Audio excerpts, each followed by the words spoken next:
मृत्योर्मामृतङ्गमय।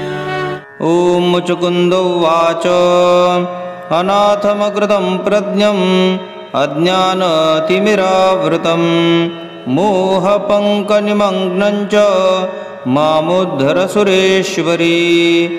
त्वां रेणुकेति वरदेति च सुन्दरीति वागेश्वरीरिति सकलेति च पार्वतीति सिद्धेश्वरीति सुभगेति च ये वदन्ति तां देवी नित्यमनधान् परिपालयत्वम् अम्बेति विश्वजननीति जगद्धितेति विद्येति धर्मनिरतेति परात्परेति अद्येति वेदजननीति च ये वदन्ति तां देवी नित्यमनधान् परिपालयत्वम् त्वां वेदशास्त्रमिहासविनोदिति ब्रह्मेति ब्रह्मगमकेति शुभावहेति विश्वेश्वरीरिति कमलेति च ये वदन्ति तां देवी नित्यमनधान् परिपालयत्वम्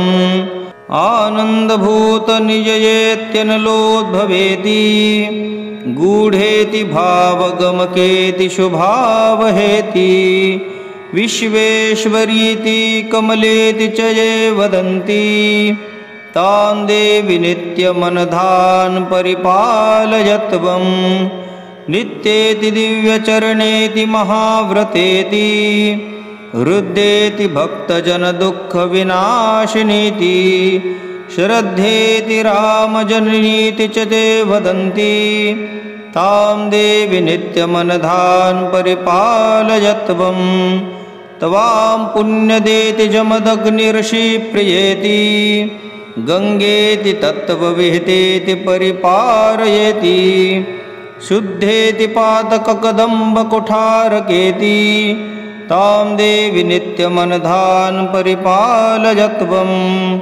त्वां राजनीति परमामृतभोजनेति शृङ्गारमुख्यनवषट्चरसप्रियेति लक्ष्मीप्रदेति सुखदेति च ये वदन्ति तां देवी नित्यमनधान् परिपालयत्वम् स्तुतेवं मुचुकुन्देन रेणुका ब्रह्मरूपिणी प्रत्यक्षरूपा प्रादेहं प्रसन्नाहं मुनीश्वर।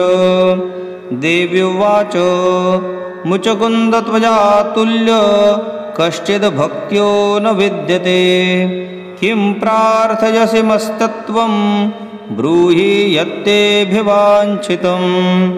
मुचकुन्दोवाच त्वद्भक्तिमातुलं देहि देवि त्वं विश्वरूपिणी नान्यदिच्छाम्यहं मातः सत्यमेतन्मयोदितम् आत्मनस्वं परं ब्रह्म स्वरूपं दर्शयस्व मे यदि तुष्टासि दासस्य कृपयां त्वममोपरि।